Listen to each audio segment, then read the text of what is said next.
Alors, bonjour à tous, j'espère que vous allez bien. Vous nous entendez, c'est parfait?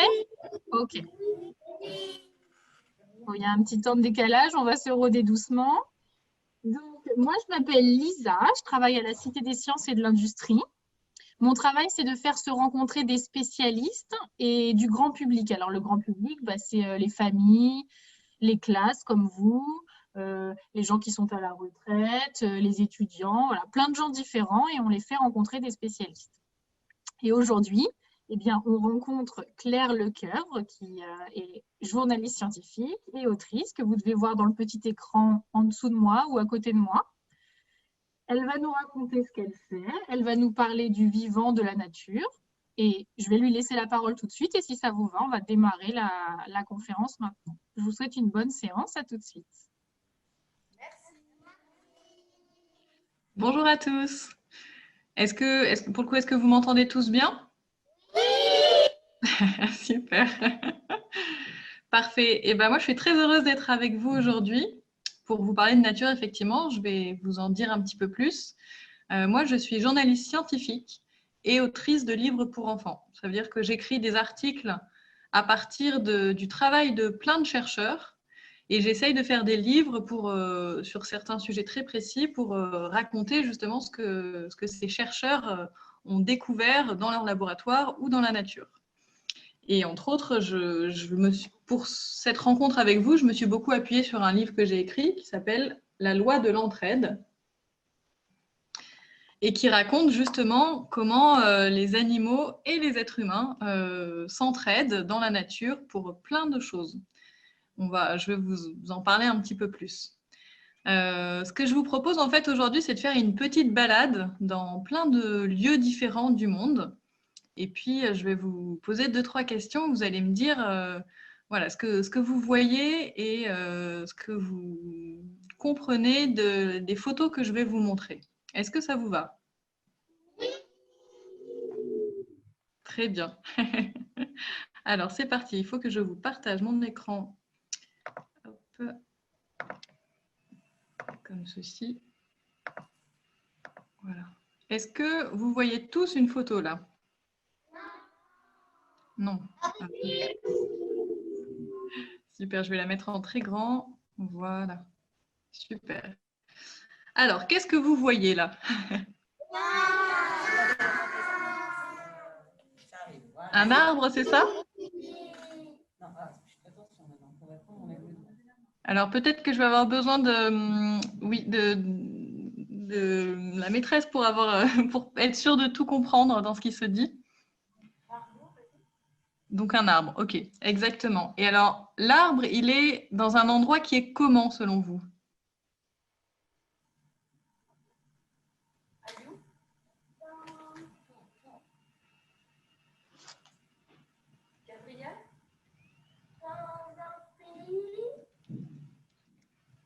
Dans un pays, oui. Et regardez bien autour de l'arbre. Est-ce qu'il y a beaucoup de plantes? Est-ce qu'il y a beaucoup d'autres arbres? Comment est le lieu où est l'arbre?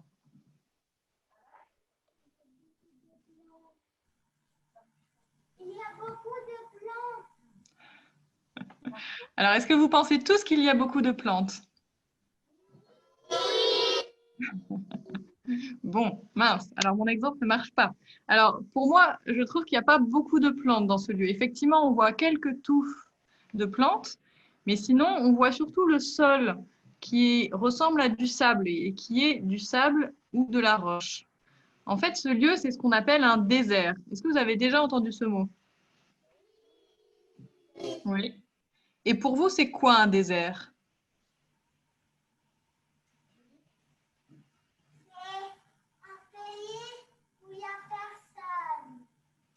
Un pays où il n'y a personne. Qu'est-ce que ça pourrait être d'autre? Ouais.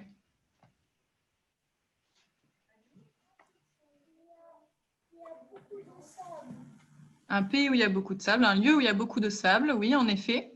Oui, est-ce que quelqu'un a une autre idée?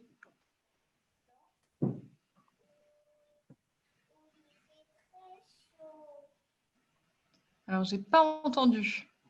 Il fait très chaud. Un pays où il fait très chaud, d'accord, oui. Est-ce que quelqu'un a encore une autre idée?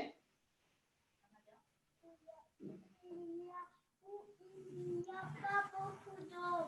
Et où il n'y a pas beaucoup d'eau. Ben, vous avez dit tout ce qu'il y avait à dire. Effectivement, c'est vrai que c'est un lieu où souvent il fait très chaud, où il n'y a pas beaucoup d'eau. En fait, c'est même la définition du désert, c'est justement un lieu où il y a très très peu d'eau, où il pleut très peu dans l'année. Et le fait qu'il pleuve peu et qu'il fasse très chaud, effectivement, ça fait qu'il y a peu de gens qui y vivent. Là, vous voyez sur la photo, on voit quand même un homme. Il y a quand même des personnes qui y vivent, mais il n'y en a pas beaucoup. Et ça veut dire aussi que pour les arbres et pour les plantes, ce n'est pas forcément évident de pousser.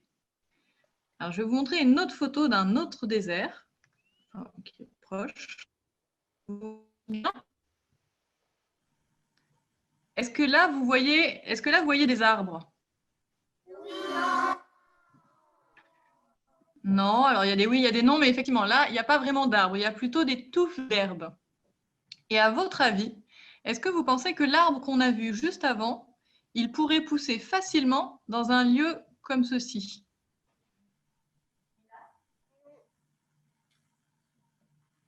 Je n'ai pas entendu, pardon. Oui.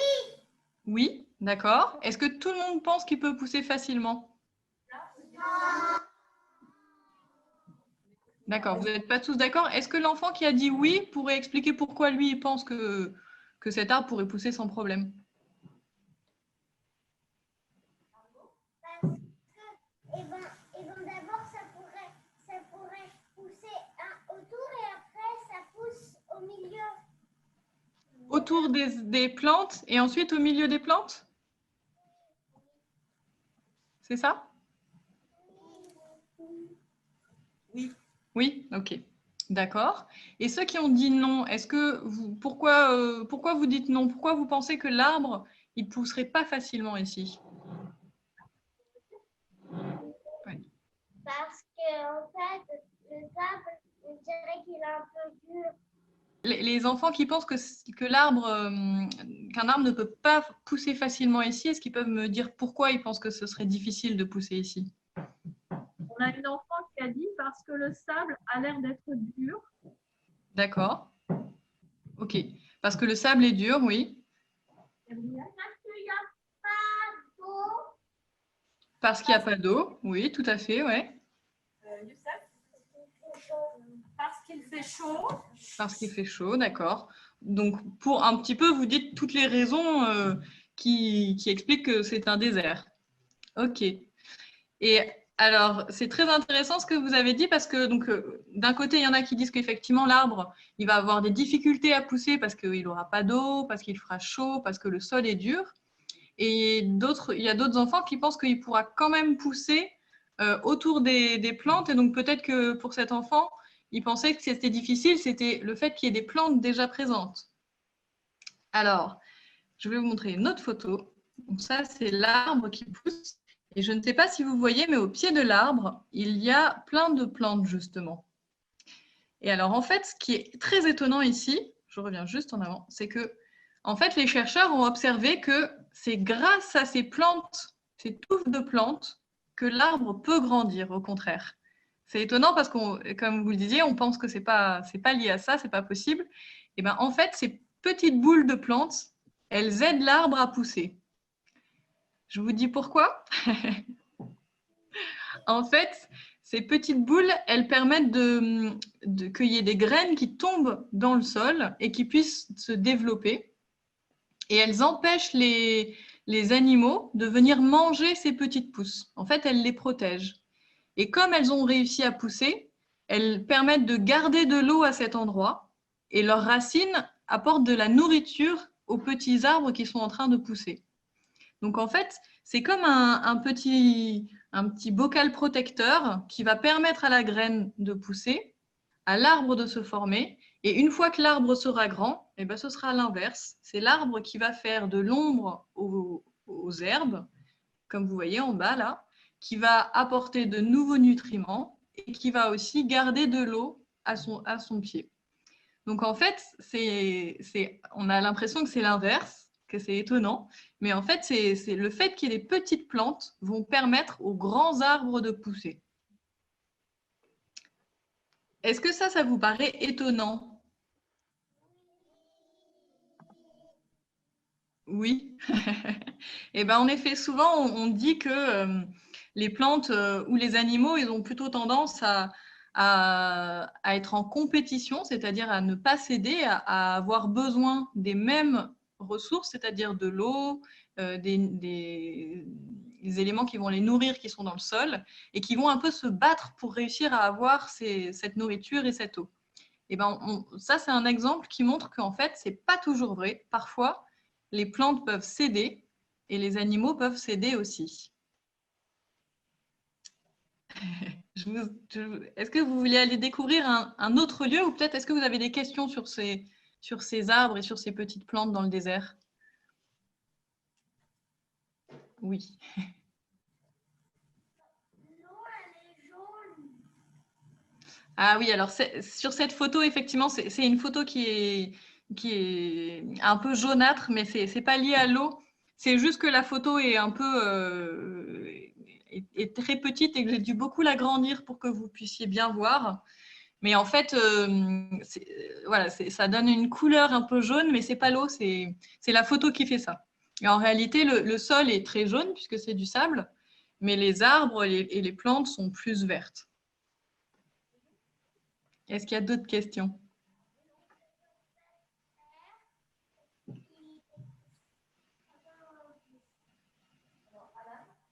Alors, j'ai pas entendu, oui.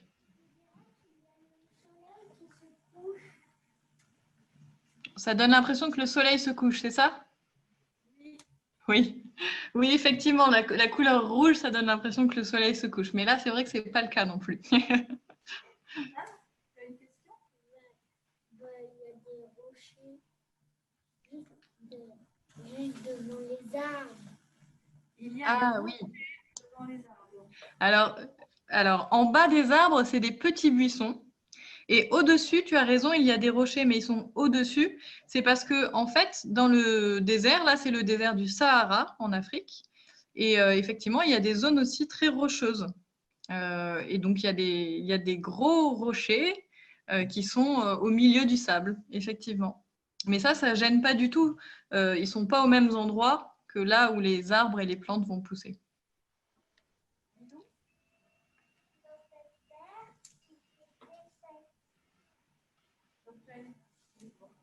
Alors, il fait très sec. Ce n'est pas des questions. Je ne sais pas si c'était une question. Oui, effectivement, dans le désert, il fait très, très sec parce que justement, il y a très peu d'eau.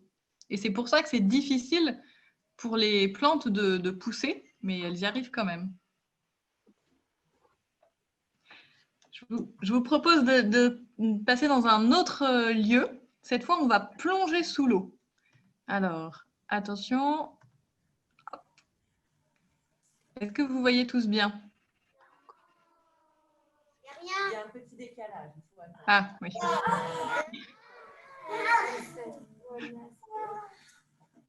Alors, qu'est-ce que vous voyez là?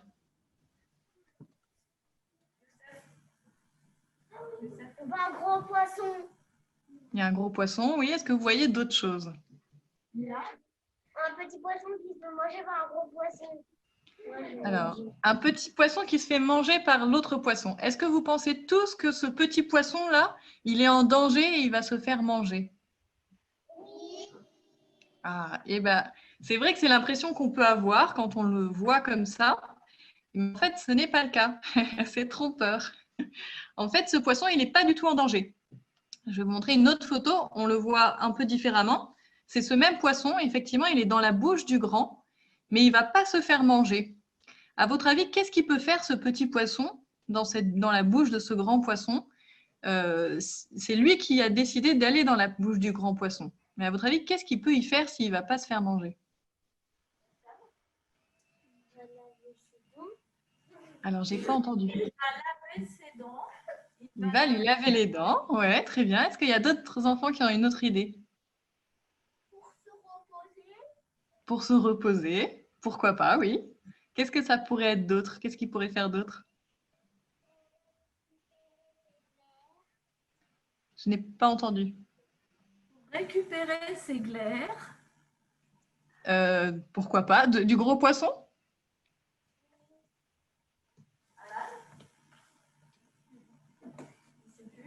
Youssef? Sa bouche, elle est trop loin. C'est-à-dire, sa bouche, elle est trop loin. On ne peut pas la manger. Ah, la bouche du grand poisson est trop grande et il ne peut pas réussir à manger le petit poisson? Non, mais Ah. trop loin, sa bouche. D'accord.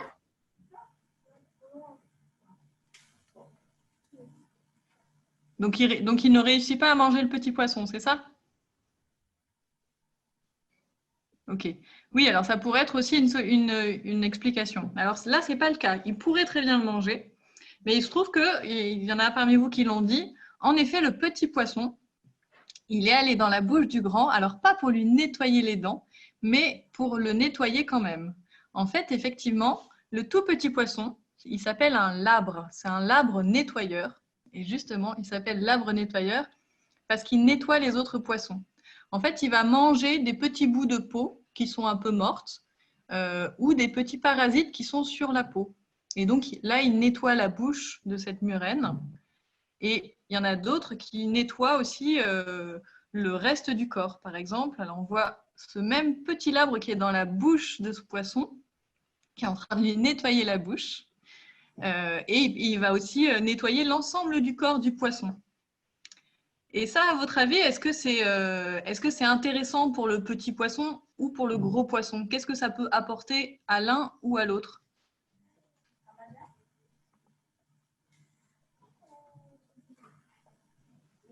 Il s'aide. J'ai pas compris, pardon. Il s'aide. Qui aide? Le petit poisson, il aide les autres poissons. Ils s'entraident, oui, d'accord.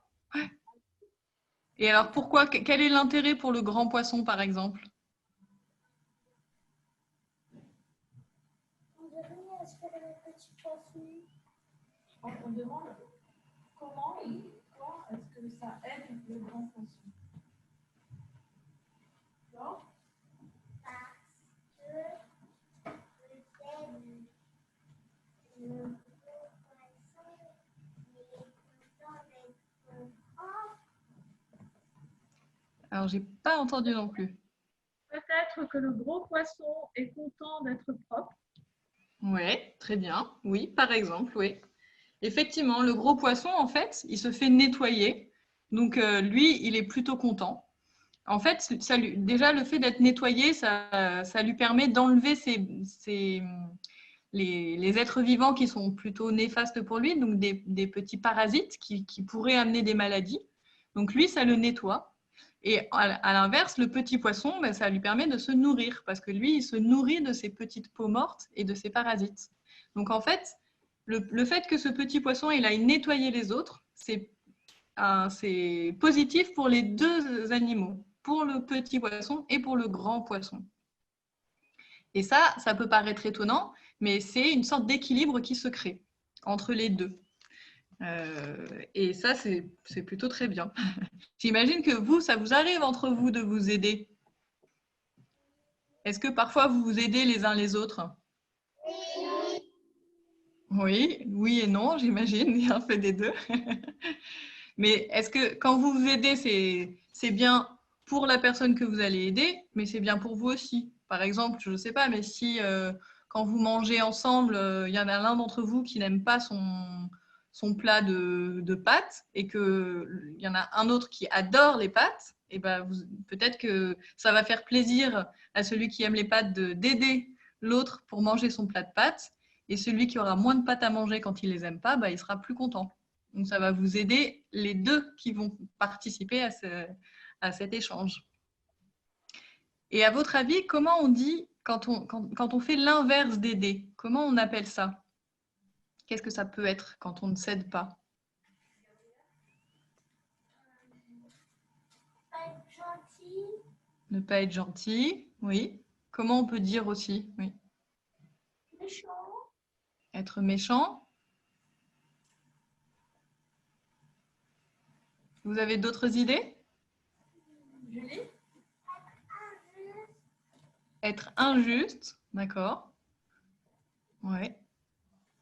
Et tout à l'heure, j'ai dit un mot, je ne sais pas si vous l'avez retenu, j'ai parlé de compétition. Est-ce que vous savez ce que c'est la compétition? Ah, bah c'est super. C'est très bien dans un sens si vous ne savez pas ce que c'est. La compétition, bah, ça pourrait être justement l'inverse de céder. Quand on dit qu'on est dans la compétition, quand se, quand on se bat pour la même chose et qu'on va empêcher l'autre de l'avoir. Par exemple, ce qu'on disait tout à l'heure pour la nourriture, si deux plantes poussent à côté, on dit qu'elles vont être en compétition pour la nourriture. C'est-à-dire que les deux plantes ont besoin de nourriture et s'il y en a une qui prend toute la nourriture, l'autre n'en a plus. Donc, ils sont un petit peu en compétition pour trouver de la nourriture. Et les humains, on dit souvent qu'ils sont en compétition pour plein de choses. Pour avoir un travail, par exemple, ou pour avoir la meilleure note dans la classe, ou on peut dire qu'ils sont en compétition. Mais ça s'oppose un petit peu au fait de céder, parce que quand on cède, on peut faire des choses ensemble pour réussir à faire ce qu'on a envie de faire, et en cédant, souvent, on y arrive mieux, et c'est plus agréable pour tout le monde. Alors que quand on est en compétition, c'est moins agréable parce que justement, on a ce sentiment d'avoir besoin quasiment de se battre pour réussir à faire ce qu'on veut faire. Et donc, est-ce que vous pensez que ce petit poisson-là, qui aide l'autre gros poisson, puisqu'il va manger, il va le nettoyer, est-ce qu'il peut être, en même temps qu'il mange ses petites peaux, en même temps qu'il l'aide, est-ce qu'il pourrait être aussi en compétition avec ce gros poisson? Est-ce qu'il pourrait en même temps l'aider et en même temps ne pas l'aider?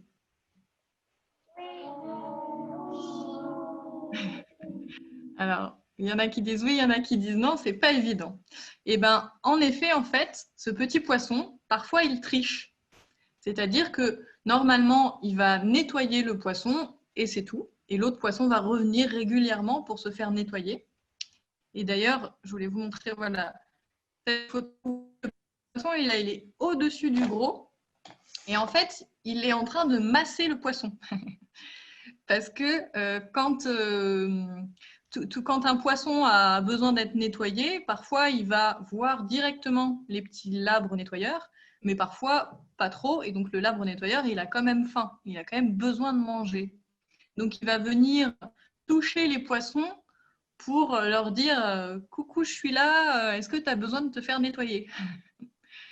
Et sauf que parfois, les gros poissons, pardon, ils n'ont pas forcément envie de se faire nettoyer. Et donc, je vous montre une dernière photo.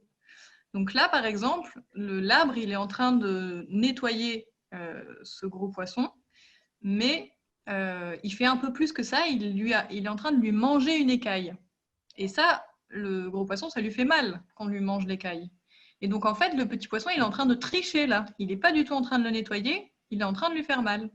Donc, il n'est plus dans l'aide, il n'est plus en train d'aider l'autre. Et il se trouve qu'on s'est rendu compte que ces petits poissons nettoyeurs, ils font souvent ça. C'est-à-dire qu'ils nettoient les gros poissons et puis parfois, ils se mettent à les mordre, alors que ce n'est pas très sympa. Et donc, ce qui est compliqué, c'est que s'il veut continuer de manger, il faut qu'il y ait les gros poissons qui continuent de venir le voir. Est-ce que ça c'est... Vous me dites si jamais vous ne comprenez pas, vous n'hésitez pas. Hein. C'est que le petit poisson, pour continuer de manger, il faut qu'il continue de nettoyer les gros poissons. Et donc, s'il mord un poisson, si vous vous faites mordre par quelqu'un ou par un animal, vous n'allez pas retourner voir cet animal, j'imagine. Moi, je n'ai pas envie de me faire mordre plusieurs fois par le même animal. Donc, s'il morde un poisson, il ne va plus pouvoir le nettoyer après. Donc, c'est un peu compliqué. Il faut qu'il y ait un équilibre entre le fait que ce poisson, il nettoie correctement les gros poissons, et en même temps, il faut qu'il ait assez à manger. Et donc, parfois, il va quand même tricher un tout petit peu pour avoir plus à manger. Et en trichant un petit peu, mais pas trop, il va quand même réussir à garder ses gros poissons et à pouvoir les nettoyer régulièrement. Est-ce que vous voyez que, en fait, c'est cette question de l'aide, de l'entraide entre deux individus, deux animaux, et parfois, c'est plus compliqué que juste de s'aider. Est-ce que vous avez déjà vécu peut-être une expérience comme ça? Est-ce que vous avez voulu aider un ami à vous, un copain, et qu'en fait, c'était peut-être plus compliqué, vous ne l'avez pas vraiment aidé. Vous avez voulu l'aider, mais finalement, ça ne l'a pas aidé. Est-ce que vous avez déjà vécu quelque chose comme ça? Non, oui. Est-ce que quelqu'un a un exemple ou a envie de dire pourquoi ça lui est arrivé de vivre ça? C'est peut-être pas évident ça, mais est-ce que vous avez voulu aider un ami et finalement ça ne l'a pas aidé, ou finalement vous avez fait quelque chose qui a été plutôt gênant pour votre ami? Bon, c'est peut-être pas évident ça.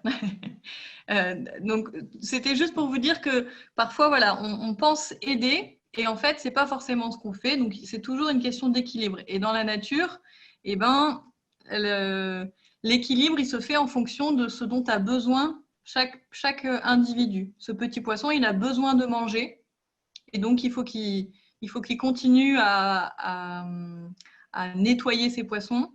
Mais en même temps, parfois, il va quand même les mordre pour manger un petit peu plus.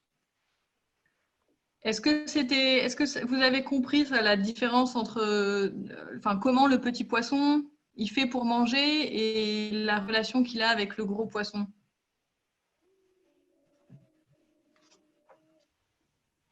Alors, je n'entends plus, mais oui, ok. C'est peut-être le décalage. Ok, très bien. Est-ce que vous avez envie qu'on aille dans un troisième endroit? Ok. Alors maintenant, je vous emmène dans une forêt, une très très grande forêt. Alors, je vous laisse le temps, peut-être que ça arrive. Est-ce que vous voyez la forêt? Et alors, je ne sais pas si vous voyez bien dans la photo, mais là, les arbres, ils sont très très très très grands.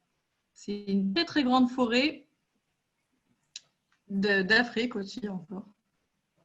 Et dans cette forêt vivent plein d'animaux, et entre autres vivent ces animaux-là. Est-ce que vous avez déjà vu des animaux comme ça? Alors, qu'est-ce que c'est à votre avis? Un singe, oui. Et alors, dans les singes, il y a plein de singes différents. Est-ce que quelqu'un pourrait savoir quel singe c'est?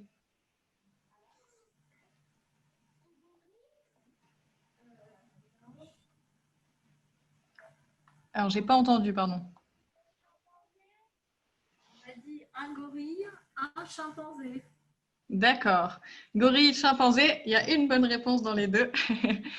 Effectivement, c'est un chimpanzé. Là, c'est même un bébé chimpanzé. Et ils vivent à peu près dans les mêmes endroits, les gorilles et les chimpanzés, effectivement. Donc ça, c'est un petit chimpanzé. Et alors, les chimpanzés, c'est des singes qui vivent en groupe. Donc, encore un autre petit chimpanzé. Ils vivent même en famille. Ils ont voilà, plusieurs femelles, plusieurs mâles et plusieurs enfants, plusieurs petits. Et dans cette forêt, il y a d'autres animaux qui sont dangereux pour les chimpanzés. Je vais vous montrer. Voilà. Il y a des léopards. Je ne sais pas si vous voyez bien. Ouais. Le léopard, c'est un animal qui chasse des animaux pour se nourrir. Et parfois, il arrive qu'il chasse des chimpanzés. Et là, il arrive que les chimpanzés soient blessés. Et dans ce cas-là, le reste de son groupe va venir pour le soigner. Alors, pas forcément tous, mais il y a quelques autres chimpanzés qui vont venir s'occuper de lui et qui vont le soigner. Et s'ils le font, c'est évidemment parce qu'ils font partie du même groupe, donc ils sont très proches. Mais parfois, dans un groupe, tout le monde ne s'aime pas. Ils le font aussi parce que si aujourd'hui, par exemple, ils soignent leur compagnon, et ben, une prochaine fois, si jamais c'est eux qui se font blesser, et ben, le chimpanzé qu'ils ont aidé viendront à leur tour pour le soigner. Donc en fait, c'est un échange, c'est une aide, une entraide qui se fait, mais sur un temps très long. Et ça existe aussi chez les humains, le fait de s'entraider comme ça. Par exemple, est-ce que ça vous semble normal quand vous montez dans un bus, par exemple, s'il n'y a pas beaucoup de place et qu'il y a une personne âgée qui monte, est-ce que ça vous semble normal de lui laisser de faire que cette personne ait une place? Par exemple, de lui laisser votre place pour qu'elle puisse s'asseoir. Oui, non. Est-ce que vous pouvez me dire pourquoi vous laisseriez votre place à cette personne âgée?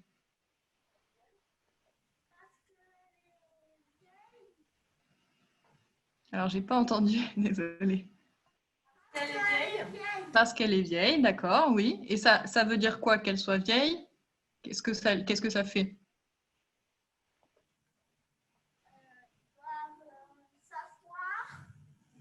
Elle doit s'asseoir. Pourquoi?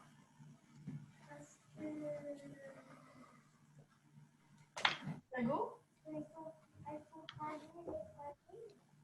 Parce Elle- qu'elle est fragile. Parce qu'elle est fragile, oui, d'accord, très bien. Oui, et parce qu'elle est fatiguée peut-être?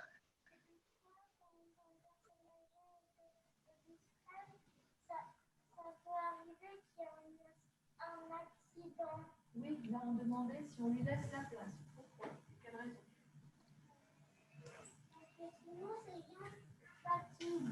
D'accord.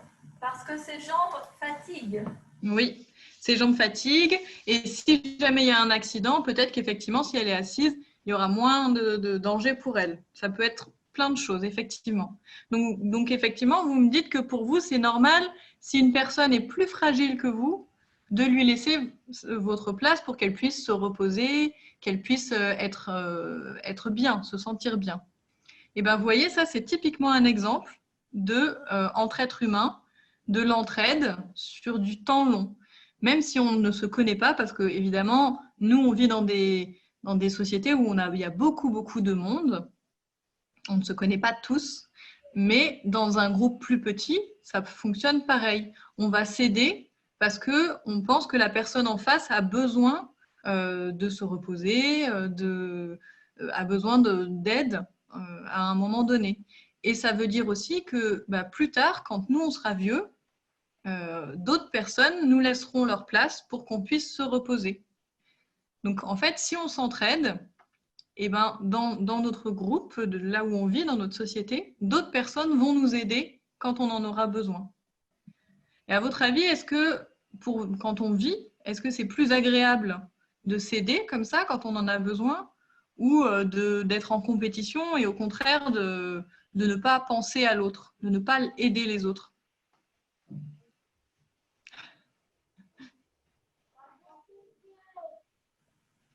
C'est plus agréable, c'est mieux de s'aider. Il y a d'autres enfants qui peuvent répondre. Voilà. Pardon? Eh ben, c'est mieux de s'aider parce que sinon, si on a quelque chose de grave, personne ne t'aidera. Oui, exactement.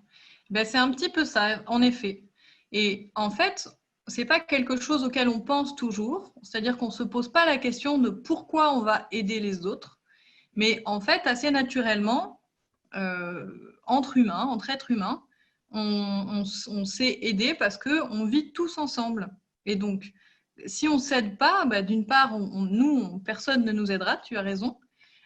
Et en plus, c'est pas très agréable au quotidien si on vit ensemble et qu'en même temps, on regarde pas comment est l'autre, on ne s'entraide pas, si on ne pense qu'à soi. En fait, finalement, c'est pas très agréable de vivre en groupe si c'est pour penser qu'à soi. Et est-ce que pour vous, c'est évident que nous, en tant qu'êtres humains, on vit tous en groupe? Est-ce que vous vous dites que l'être humain, il vit en groupe ou il vit plutôt seul?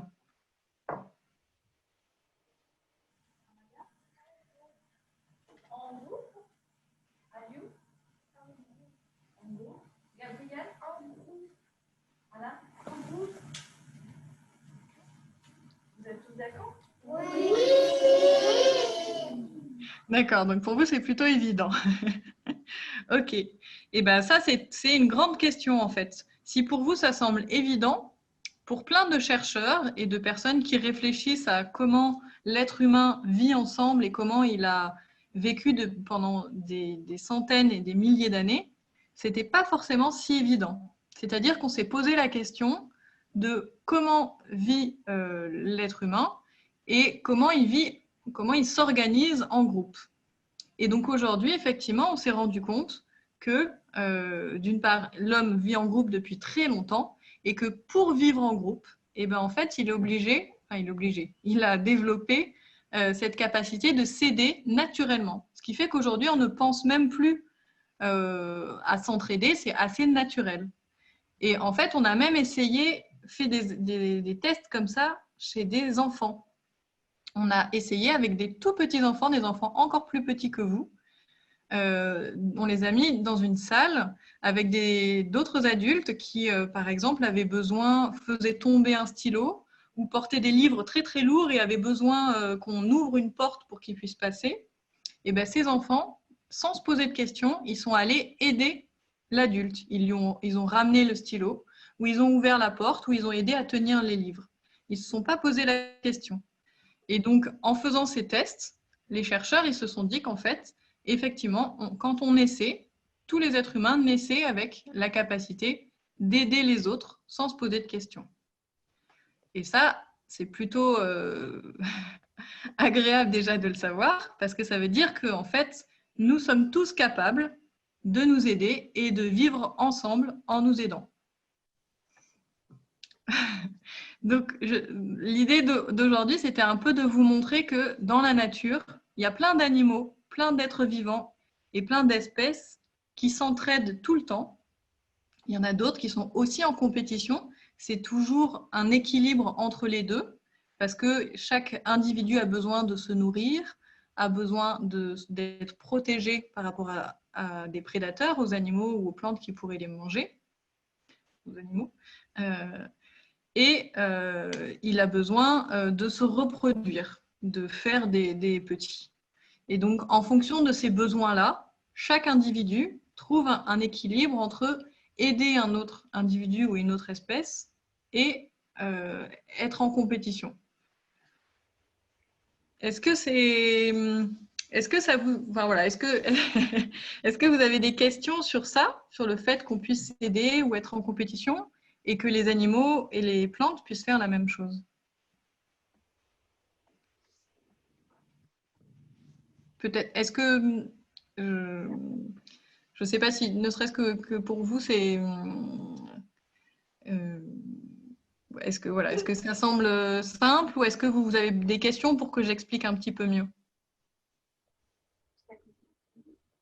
Oui. C'est quoi?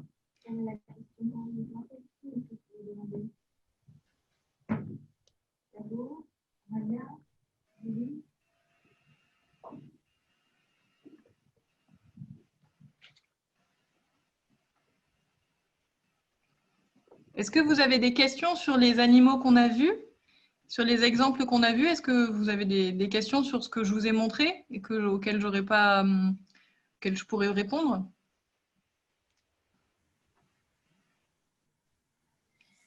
Et sinon, peut-être que vous pouvez expliquer une chose que vous avez apprise là maintenant. Qu'est-ce que vous avez appris? Est-ce que vous voulez partager Lila, qu'est-ce que tu as appris aujourd'hui? On a appris que les animaux pouvaient s'aider. D'accord. Margot? On a appris que les animaux se soignent. Se soignent entre eux pour s'aider, oui. Amalia? On a appris que les animaux, des fois, ils se font un peu de mal. Trichent un peu. Ils peuvent se faire un peu de mal. Oui. Oui. Julie? On a appris que les plantes, elles peuvent s'aider. Alors, j'ai pas entendu. Que les plantes, elles peuvent s'aider. Oui, entre elles. Oui. Gabrielle? On a appris qu'ils sont en groupe. Ils sont en groupe. Les animaux, Il y a des animaux qui vivent en groupe. Oui, lesquels? les léopards et les chimpanzés. Les chimpanzés. Et tu penses que les léopards aussi vivent en groupe? Alors peut-être que c'est une question parce que ça, je n'ai pas entendu. Est-ce que les léopards vivent en groupe? Oui, c'est une bonne question. Je ne l'ai pas précisé. Les léopards, ils ne vivent pas vraiment en groupe. Ils sont plutôt solitaires et ils se retrouvent pour se reproduire. Donc, le mâle et la femelle vont se retrouver pour faire des petits. Mais après, non, ils ne vivent pas particulièrement en groupe. Après, le mâle repart et la femelle s'occupe des petits toute seule. Lou, tu veux dire quelque chose?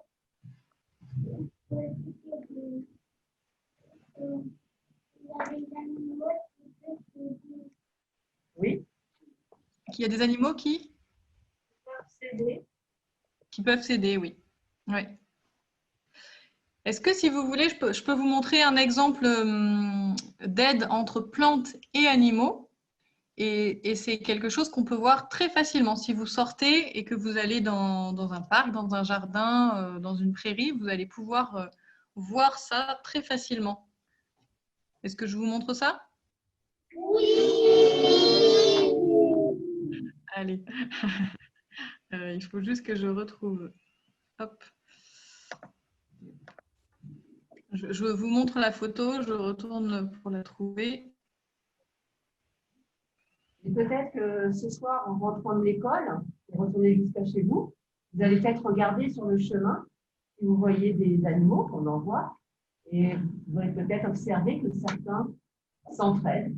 Vous le verrez peut-être ce soir. Oui. Oui, Aliou? Oui. J'ai pas entendu? Alors, mercredi matin, il a vu un chat. D'accord, oui. Et ce qui pourrait être intéressant aussi, c'est que, donc que vous regardiez effectivement quand vous croisez un animal s'il peut aider d'autres animaux ou si d'autres animaux peuvent l'aider. Et aussi entre vous, peut-être que vous pensiez au moment où, quels sont les moments où vous, entre vous, vous vous aidez ou quels sont les moments où vous n'avez pas forcément envie de vous aider. Ou... Ça peut être intéressant de regarder ça aussi. Est-ce que vous voyez cette photo-là? Non. Alors, et là? On la voit, on la voit. Okay. Donc là, vous voyez, on est au beau milieu d'une prairie. Il faut imaginer qu'on a mis les pieds dans une prairie au milieu des fleurs. Ouais. Et donc, on voit plein de fleurs différentes.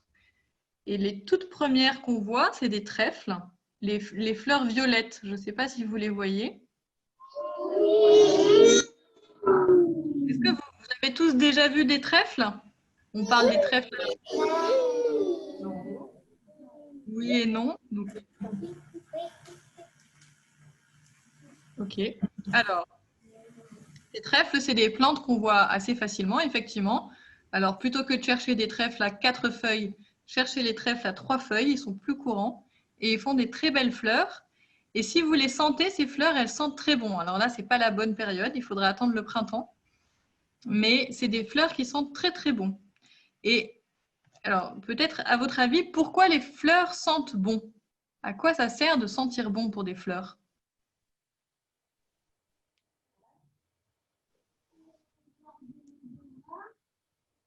Alors, j'ai pas entendu. Pour avoir de l'odorat. Pour avoir de l'odorat? Ok. Est-ce qu'il y a d'autres idées?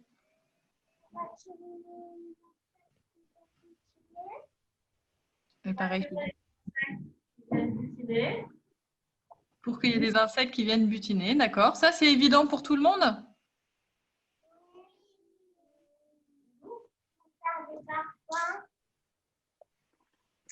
Est-ce que vous pouvez redire? Les fleurs sont bonnes pour qu'on puisse faire des parfums avec. Voilà. D'accord. Ouais. Quelles autres idées il y a?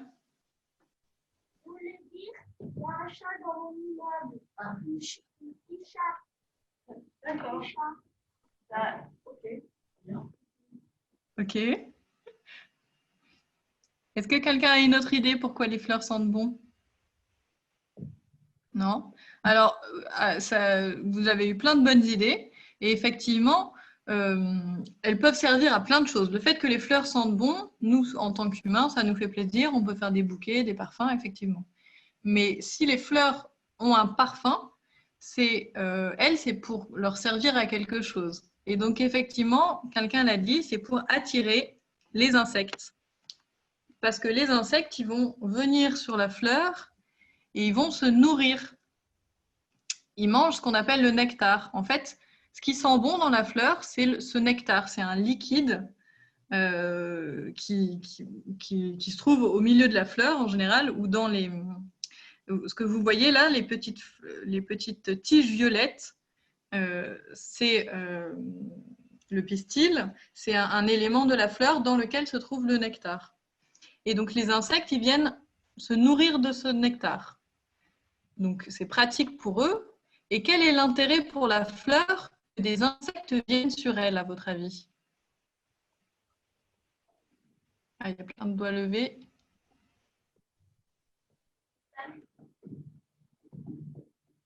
Alors, je n'entends plus. Parce qu'il y a du miel. Parce qu'il y a du miel. Mais pour la fleur, qu'est-ce que ça fait? À quoi ça sert pour la fleur? Pourquoi c'est bien pour la fleur qu'il y ait des insectes qui viennent dessus? Se reproduire. Pour se reproduire. Alors, est-ce que tu peux expliquer pourquoi pour se reproduire?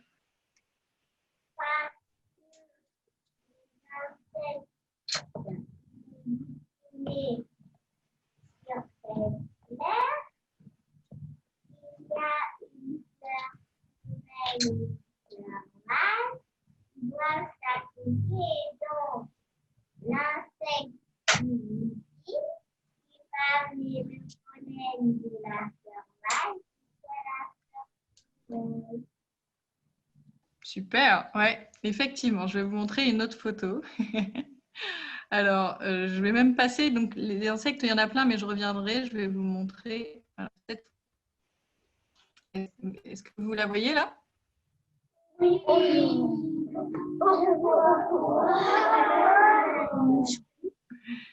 Elle est belle cette abeille, hein? Et bien là, cette abeille, elle a été dans une fleur, effectivement. Elle a pris plein de nectar et elle s'est retrouvée couverte de ces petits points jaunes, ces petits grains jaunes. C'est ce que tu as dit, c'est le pollen. Et le pollen, c'est les cellules mâles de la fleur. En fait, pour se reproduire, la fleur, elle a deux types de cellules, une mâle, une femelle, comme les humains. Et il faut que la cellule mâle aille sur la cellule femelle pour pouvoir produire une petite graine, pour pouvoir faire par la suite une graine. Et donc l'abeille, en fait, en allant dans une fleur, elle va se couvrir de pollen, donc la cellule mâle, elle va l'emmener vers une autre fleur, et donc elle va permettre que ce pollen tombe dans une autre fleur et puis fasse une graine ou des graines. Et les insectes, il y en a plein, plein, plein. Donc c'est pour ça que tu parlais de la reproduction, effectivement. Grâce aux insectes, les fleurs peuvent se reproduire et donc faire de nouvelles fleurs, faire de petites graines, puis d'autres fleurs, d'autres plantes et d'autres fleurs. Et ça, c'est un exemple justement d'entraide, entre guillemets. On n'appelle pas forcément ça l'entraide, mais entre des insectes et des plantes. Et on peut le voir pendant tout le printemps. Quand les fleurs arrivent, il y a plein d'insectes qui arrivent en même temps et qui vont permettre aux plantes de se reproduire. Et en même temps, les plantes vont donner à manger aux insectes. Donc, c'est aussi gagnant-gagnant. Et là, il y a une petite abeille et je vais vous montrer d'autres insectes parce qu'il y a plein d'insectes. Est-ce que ce petit insecte-là, ça vous parle? Est-ce que vous savez ce que c'est cet insecte qui est sur ce trèfle? Une mouche. Alors, ce n'est pas une mouche. Ce n'est pas une abeille que je viens de vous montrer, mais ça ressemble à une abeille. Enfin, un bourdon, exactement, oui. C'est un bourdon. Vous avez vu, les bourdons, ils sont tout mignons, ils ont plein de poils. On dirait des petits ours, mais avec 6 paires de pattes et des ailes. Et alors, je vous montre un autre bourdon qui est en train de butiner et on voit plein de petits points blancs. Je ne sais pas si vous les voyez bien, mais c'est aussi le pollen. Oui,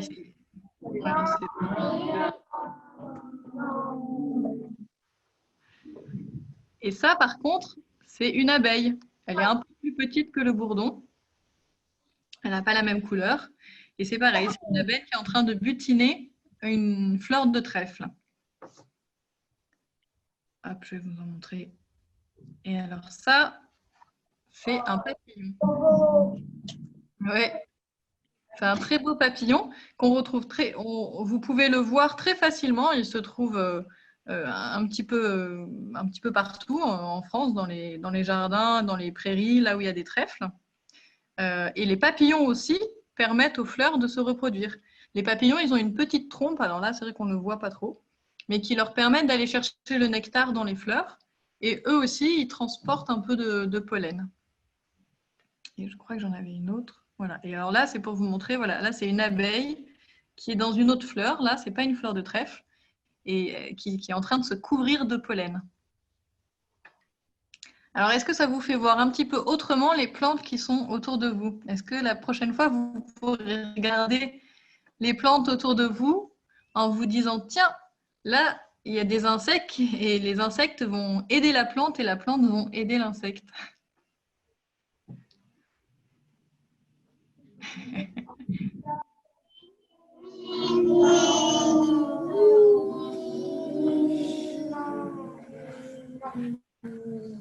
En tout cas, j'espère que ça vous donnera envie de regarder effectivement les plantes et les animaux qui sont autour de vous et de réfléchir à peut-être comment chaque plante, comment les plantes et les animaux vivent ensemble, comment ils font pour vivre ensemble et à quoi ça sert parfois que tel animal aille près de tel animal ou près de telle plante. Est-ce que vous avez des questions sur ce qu'on vient de voir, sur les différents exemples?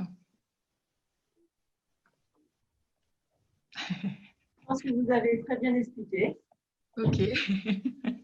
Oui, c'est pour la reproduction des plantes, c'est pas forcément si évident, j'imagine, mais non, c'est super. En tout cas, vous avez tous de très très bonnes idées et je pense que déjà, vous connaissez déjà plein de choses sur comment les animaux et les plantes vivent ensemble.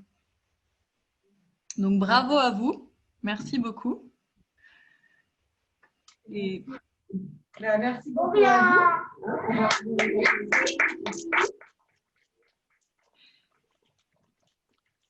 Merci beaucoup à vous tous. Merci les enfants. Merci Claire pour cet exposé. J'espère que ça vous a plu. Je vous souhaite une bonne après-midi.